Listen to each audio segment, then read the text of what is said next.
আপনি দেখেন এখানে এখানে একজন মন্তব্য করেছে আপনাকে নিয়ে যে ফজলু ভাই এর কোনো দল করা লাগবে না, আপনি একাই এনাফ। আপনি ইউনূসের চেয়ে হাজার গুণ উৎকৃষ্ট প্রিয় মানুষ। অনেকে আপনাকে নিয়ে আরেকজন বলেছে আপনার দিকে, আপনি একটা ডাক দেন মুক্তিযোদ্ধা বীর ফজলুর রহমান, আপনি জনগণকে ডাক দেন, কমপক্ষে 50 লক্ষ জনগণ আপনার সামনে হাজির হবে। আপনি দেখেন আজকে বাংলাদেশের মানুষের সামনে কোনো নেতৃত্ব নাই। আপনি দেখেন সবাই আপনার দিকে তাকিয়ে আছে ফজলু ভাই।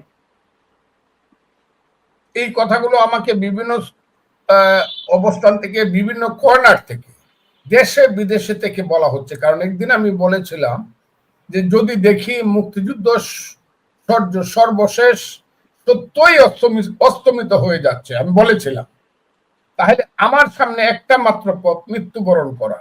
আর সেই মৃত্যুবরণ করার জন্য প্রেস ক্লাবের সামনে গিয়ে শুয়ে থাকা এবং অনাহারে, যতদিন অনাহারে বেঁচে থাকতে পারি এবং মুক্তিযুদ্ধের নাম লইয়া মৃত্যুবরণ করা। তখন আমার কাছে হাজার হাজার পোস্ট আসছে এবং আমার শুভাকাঙ্ক্ষীদের কাছে আসছে যে ফজলুর রহমানকে বলো উনি বাংলাদেশে একা নন।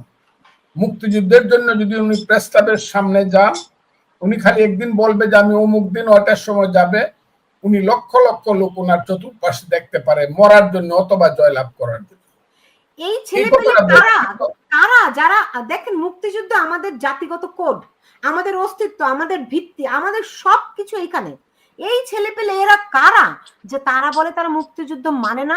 আজকে তারা আওয়ামী লীগকে নিষিদ্ধ করার দাবি তারা করতেই পারে, কিন্তু মানে একটা বাস্তবতার নিরিখে দাঁড়িয়ে তারা যেই কথাগুলি বলছে, এমনকি সেনাবাহিনীকে তারা যেভাবে করে বিব্রত করার চেষ্টা করছে, সেনাপ্রধান নিজে হুঁশিয়ারি দিয়েছেন 3 সপ্তাহ আগে। তারপরও তারা আসলে দেশ কি অরাজকতাই সৃষ্টি করতে চায় নাকি তাদের উদ্দেশ্যটা কি? তারা কি মানুষকে আসলে কোনো শান্তির পথ দেখানোর জন্য আসছে নাকি অরাজকতা করার জন্য আসছে? আমি আপনাকে প্রশ্নটার উত্তরটা হলো এরকম, এইখানে মাস্টারমাইন্ড বলে একজন ছেলেকে জনাব ইউনূস সাহেব ক্লিন্টন ফাউন্ডেশনের একটা মিটিং এ আমেরিকাতে, নিউ ইয়র্কে পরিচয় করিয়ে দিয়েছিল। ওই ছেলেটি কিন্তু 3 বার বলছে যে এই দেশে গৃহযুদ্ধ হবে। আপনি দেখেন আপনার এখানে যে স্টলটা উঠছে, আজ সারাদিন সেনাবাহিনী ও হাসনাত নাহিদরা মুখোমুখি। এটা হতে পারে সেনাবাহিনীর মুখোমুখি কোনো পাবলিক, কোনো রাজনৈতিক দল? কারণ সেনাবাহিনী তো আমাদের সার্বভৌমত্বের প্রতীক। আমাদের সার্বভৌমত্বের প্রতীক হইল সেনাবাহিনী। কাজে সেনাবাহিনীর মুখোমুখি দাঁড়ায় এবং এই ছেলেরা যে ধরনের কথাগুলো বলল, আমার কাছে মনে হয় আল্লাহ গো, আমরা তো তাদের বয়সের ছিলাম।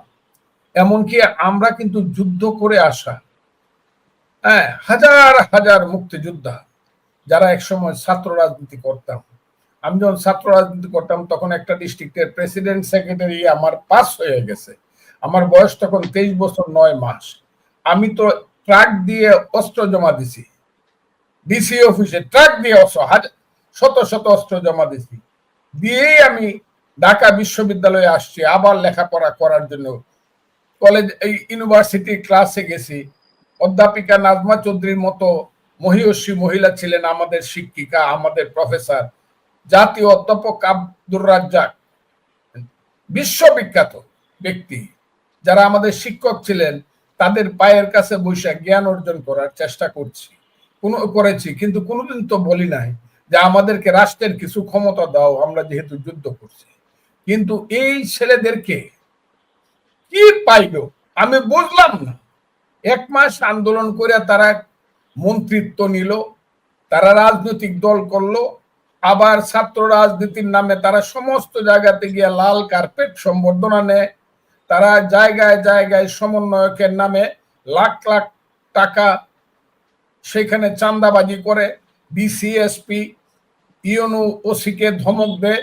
এই যে দেশটা চলছে এবং তার বিরোধিতা কেউ করলে পরে তার বাড়ি ঘরে আক্রমণ করে মব সৃষ্টি করে, এবং মবের একটা পর্যায়ে এমন একটা জায়গাতে গেল, 5ই ফেব্রুয়ারিতে এমন ঘটনা বাংলাদেশে ঘটলো যেটা পৃথিবীর ইতিহাসে ঘটা উচিত ছিল না। পৃথিবীর 800 কোটি মানুষ দেখলো আমরা কত বড় অকৃতজ্ঞ জাতি। 5ই ফেব্রুয়ারি আমরা কত বড় অকৃতজ্ঞ জাতি, এটা আমি কিন্তু এটা জমা রাখলাম। Fazlur Rahman as a freedom fighter, as a human being, as a lawyer of Supreme Court না আমি বাংলাদেশের সিনিয়র লয়ার হিসাবে ওই 5ই ফেব্রুয়ারির ঘটনাটা আমি বলতে চাই না, বলবো যেদিন সেদিন কিন্তু সব শেষ হয়ে যাবে, সেদিন বলা হবে।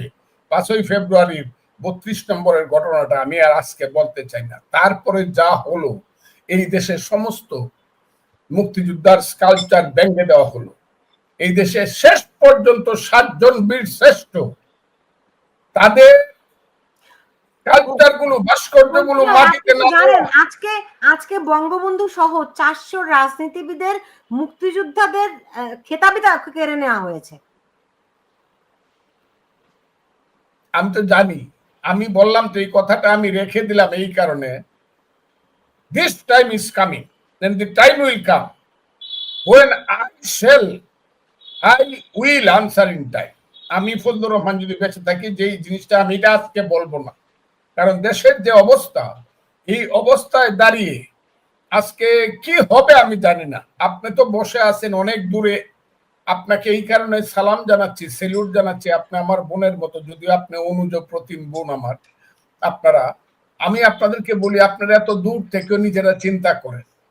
আমার কিন্তু এই গত 2 মাস যাবত রাতে কোনো ঘুম হয় না, আপনি বিশ্বাস করবেন না। 2 মাস, আমি গত 7 মাস ধরে ঘুমাতে পারি না। আপনারা বলতে পারেন আমরা দূরে আছি, হয়তো না,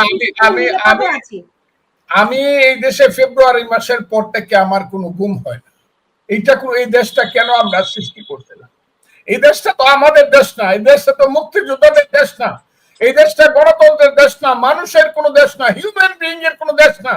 এটা তো হলো এই দেশের হিজবুত তাহরির, জঙ্গিবাদীদের। এই দেশটা তো হলো অমানুষদের দেশ। এই দেশটাতে আমরা বাইচা আছি কিভাবে আমি জানি না। আমি তাই আজকে আপনাকে একটা কথা খুব ক্লিয়ারলি বলি, কি হবে আমি জানি না, তবে আমার ধারণা আল্লাহ সত্য, আল্লাহর পৃথিবী সত্য, আল্লাহর সর্বশ্রেষ্ঠ সৃষ্টি হইল আশরাফুল মখলুকাত মানুষ। যতদিন এই দেশে আশরাফুল মখলুকাত মানুষ থাকবে, এই দেশ ভালো হবে। এই দেশ শেষ পর্যন্ত মানুষ জিতবে, মুক্তিযুদ্ধের পক্ষে মানুষ জিতবে। এটা আমি, কারণ মুক্তিযুদ্ধ সত্য এবং সত্যের এবং ন্যায়ের পথে একদিন মুক্তিযুদ্ধ হয়েছিল এদেশে।